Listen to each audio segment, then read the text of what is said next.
to come and answer questions. He himself has been looking forward to cooperate, as His Excellency the President directed.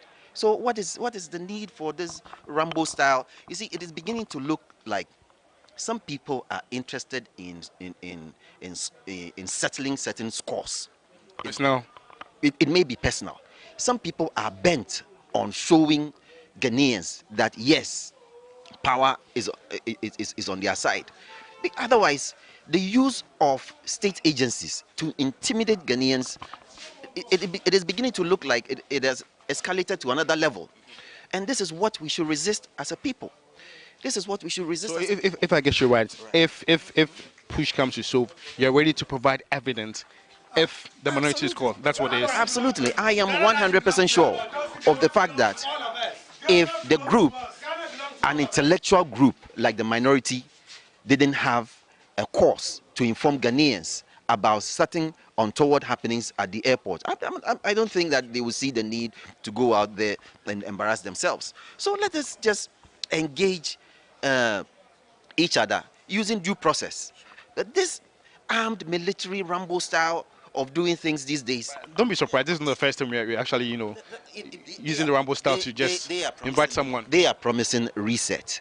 Is this the reset they promised Ghanaians? Is this? You see, if things continues this way, the possibility that some Ghanaians will begin to find ways to defend themselves is very possible.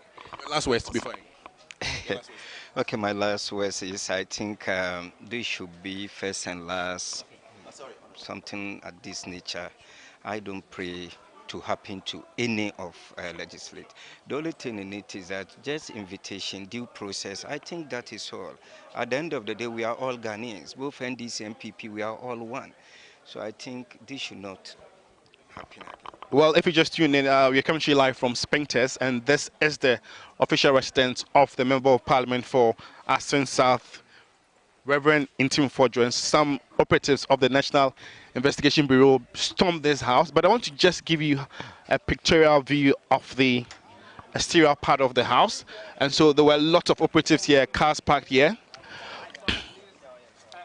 who stormed the house, trying to arrest in one way or the other to aid in investigations. But it took the timely intervention of some bigwigs of the party, led by the minority leader, Apenyo Markin, to resist that very attempt, because they didn't come with any arrest warrants according to him. And so for the leader, the minority is ready to cooperate with government to ensure that some sort of evidence or the allegations that have been leveled would that way be controlled. But also, he says they are bigger force. They might be mighty, 80, they might be little 88, but they are bigger force, and this is some sort of intimidation, and government should not go on this very trajectory. That's my colleague George Quinin, the private residence of Assin South MP, Reverend John Ntim Fordjour, where we get the indication that officials from the National Intelligence Bureau, upon writing to the legislator at the center of this entire cocaine debacle involving two private planes, Air Med, Novak Air, landing into this country, that written to him upon that directive by the president for investigations be conducted into the matter. They'd written to him, written to the speaker as well. But let's take you back right now, where the minority leader, Alexander Apenyo Markin, is speaking to my colleague George Quinin.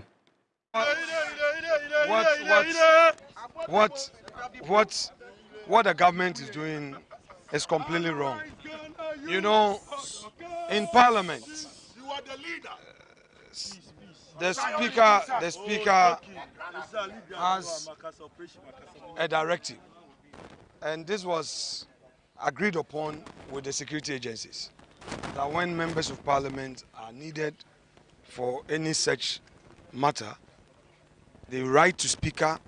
The speaker would arrange to release a member, and then in the speaker's conference room they can do the interrogation or whatever they want to do. I don't understand why government is defying such arrangement with Parliament. So we are going to prompt Mr. Speaker of this happening. The Minister of Interior, who has responsibility for national security matters, who himself is a member of Parliament, would also be written to, because we don't understand this Rambo style approach. When we know that in the 6th, 7th and 8th parliament, and in fact even in this 9th parliament, we've had such practice.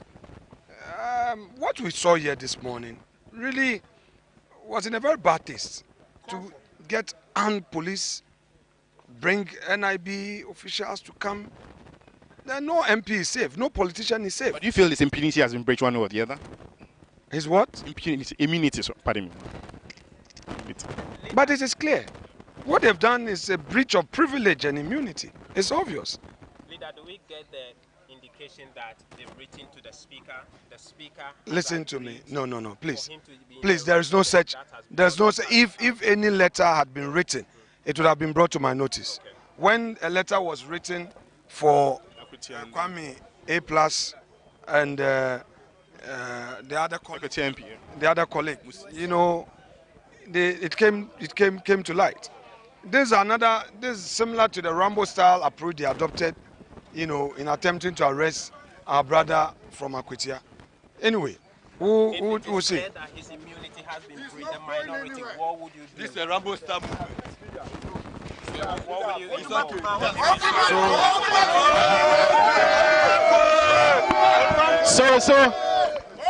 So that is the leader of the minority side in Parliament, Alexander Penyo Markin, and I can see other big wigs here. Mr. Befi, I saw you coming, trying to just, you know, put in some few efforts to help you. But you've been here some few minutes, but I think you heard what really transpired. What are your thoughts on this very Rambo style to arrest your brother? I think the government is playing it too low. I mean, where we've gotten to in our democracy, we shouldn't be behaving like this. This is absolutely not correct. It's not correct at all. I believe that we have to move on as a country. These people are very intolerant. You misbehave towards us. Now we are just giving you a little bit and you can't stand it. That's not the way to go. So, well, this is the current view from the residents of the MP for Asin South. Most of the bigwigs are here in support of the Member of Parliament, their brother, I should say. I see the former Minister of Works and Housing and also the current MP for Menchia. You're a legal person. I just want to pick your few thoughts, few words from you. And as a legal person, you would also say that his immunity has been breached one way or the other. It's a sad day for democracy. Very sad day for democracy. That you want to arrest a certain member of parliament who speaks for the minority, who communicated a position of the minority caucus. I mean, think about it. Think about it. He didn't speak for himself as Reverend Ntim Fordjour. He didn't speak for the people of Asin North. He was speaking for the minority caucus in Parliament. And you want to arrest him for doing that? It's a very sad day for democracy. But you think it would also have... No. It's a sad day. It's not what I think. I think that we should all ponder on this. We have come very far. These excesses should not be tolerated. He did not speak for himself. That is the point we need to emphasize. Then he should as well arrest all members of parliament, members of the minority caucus. Then we should as well arrest everybody. But clearly, is there evidence to... No. I'm saying that he has performed a duty for and on behalf of the minority caucus, right? The existence or availability of evidence is nothing. Is something is different, right? We are not that irresponsible. We are not irresponsible.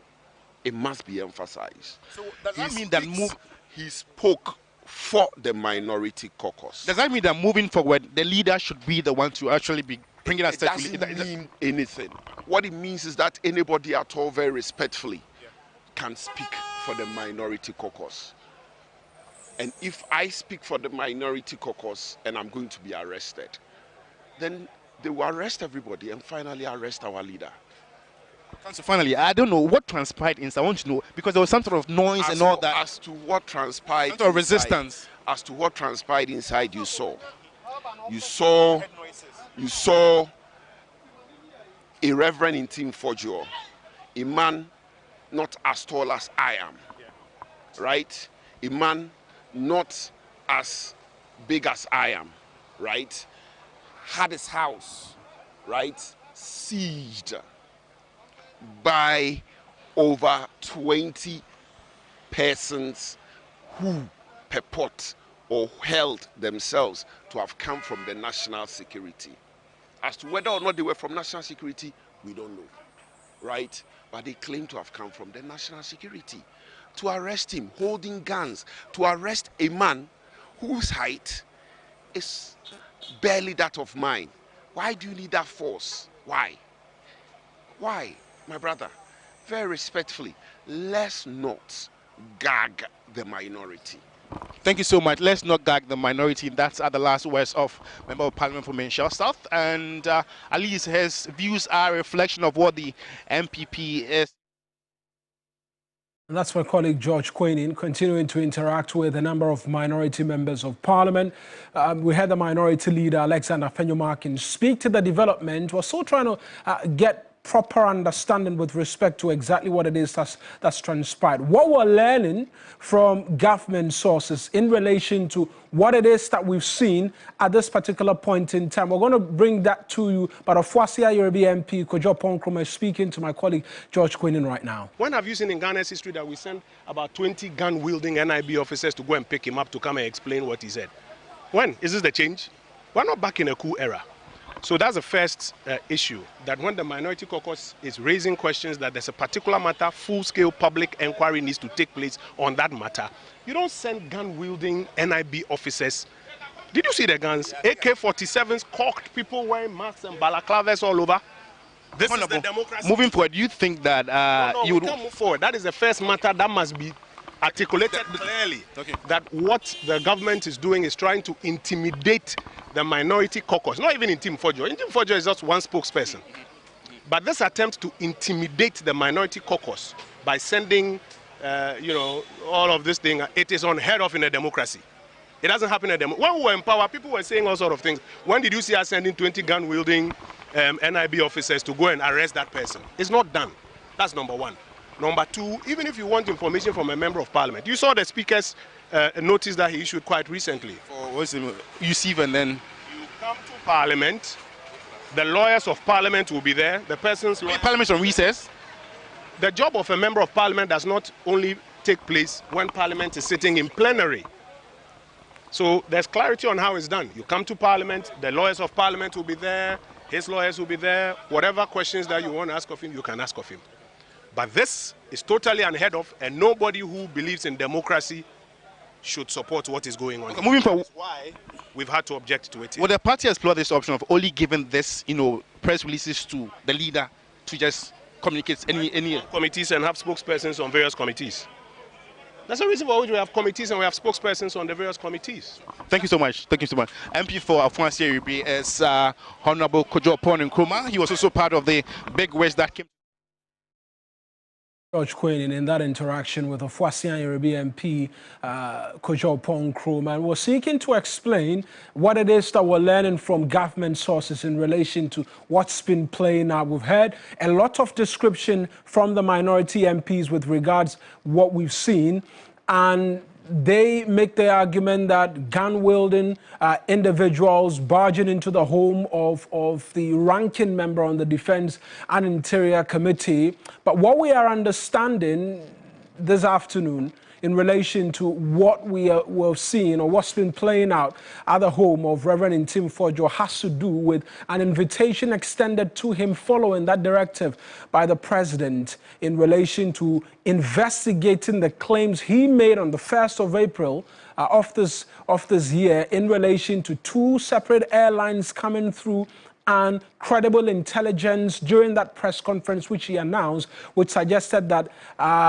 narcotics had been brought into the country and sums of money as well had been brought in. What we understand from government is that the NIB, upon an invitation to the Member of Parliament, having not responded to that invitation, they've subsequently written to the Speaker of Parliament. There's been no confirmed response from the Speaker as we know of just as yet. And also, there's an additional layer by which they can go to get access to the Member of Parliament, which is that they route every of such communication through the Minority Leader in the person of Alexander Penyumarken. What we understand is that they sought to do that, but the Minority Leader said the Honourable Reverend Ntim Fordjour spoke on behalf of the minority with respect to matters on defense and interior. Hence, he didn't speak in his private capacity. What we understand was the effort being undertaken by the National Intelligence Bureau this afternoon was to proceed to have him picked up to assist in the investigation.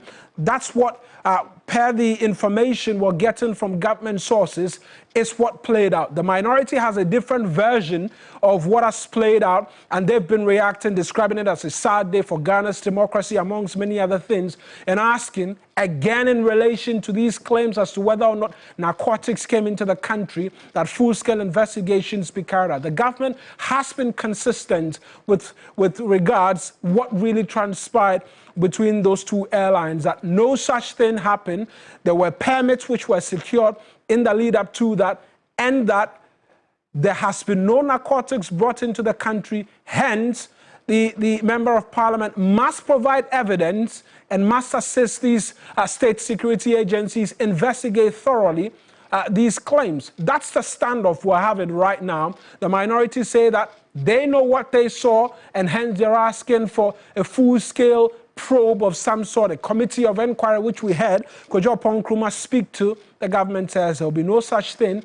Go to the security agencies, assist them with regards the investigations. Let's find the way forward. We're just going to try one more time and walk you through the series of events with respect to what it is that has played out over the last few days from the 1st of April, and that's what's on my left-hand side right now, having to do with that press conference on the 1st of April by Reverend Ntim Fordjour, who's a ranking on the Defense and Interior Committee, where he, amongst many other things, starting off with the Air Med flight NH23 AM, these are the claims he put out. The first, that airline arrived in the country on March 25. It carried no patient. And remember, Air Med flight NH23 AM is an air ambulance. So we have, just let's put it simply, an air ambulance. Just as you see the ambulances which ply the streets of Accra or in different parts of the country, which are expected to be in every district, this particular aircraft is an aircraft, just for clarity purposes. Now, he arrived in the country on March 25, 2025. It carried no patient into the country. And this is the claim. Based on intelligence, these were the words Mr. Ntim Fordjour, Reverend Ntim Fordjour used. It carried suspicious cargo suspected to be cocaine. And it was stationed in Ghana for 5 days. Now, he proceeds to add that there was another airline, Kavok Air Antonov AN-12B. That aircraft as well arrived in the country on March 12, 2025. And so he arrived way earlier before the Air Med flight. It was stationed in the country for 12 days. And it departed Ghana the same day as Air Med departed the country and headed to Gran Canaria. And Gran Canaria is an island around Spain, in somewhere in Europe. And I mean, if you know a bit more about tax havens and the conversations in relation to islands being used as transit points, he makes the argument that the airlines, both of them going into that particular part of Europe, raises serious suspicions. Hence, he put that out on the 1st of April. Now, subsequently, we saw the Minister of Government Communications come out after the president had asked that investigations be carried out, came up with a set of facts responding to the allegations made by Reverend Ntim Fordjour. And we're going to start off with the Kavok Air Antonov AN-12B. Remember,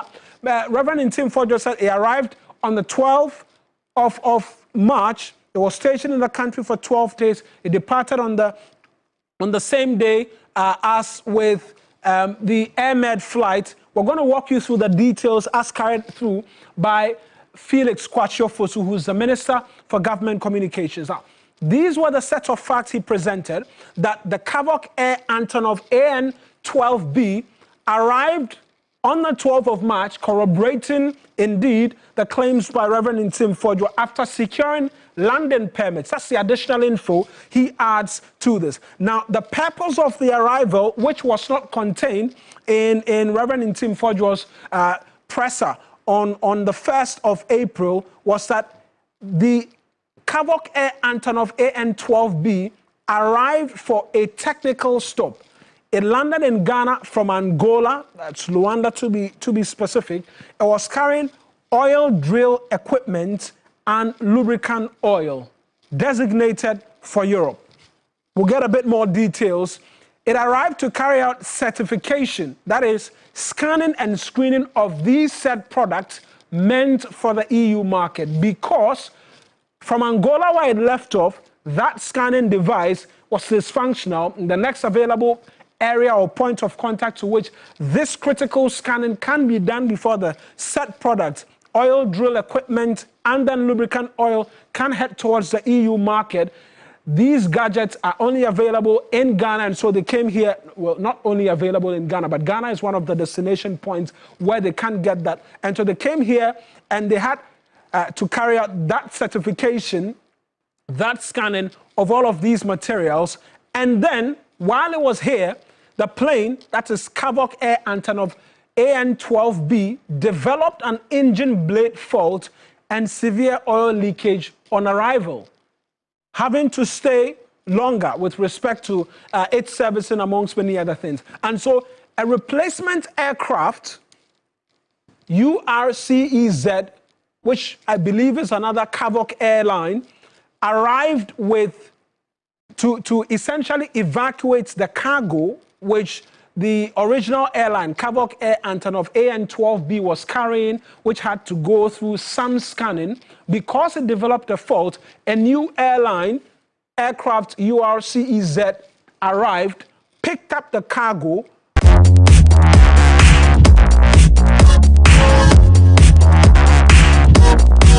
He adds that it was inspected by Aviation Security, the Narcotics Control Commission, which is NACOC, National Security,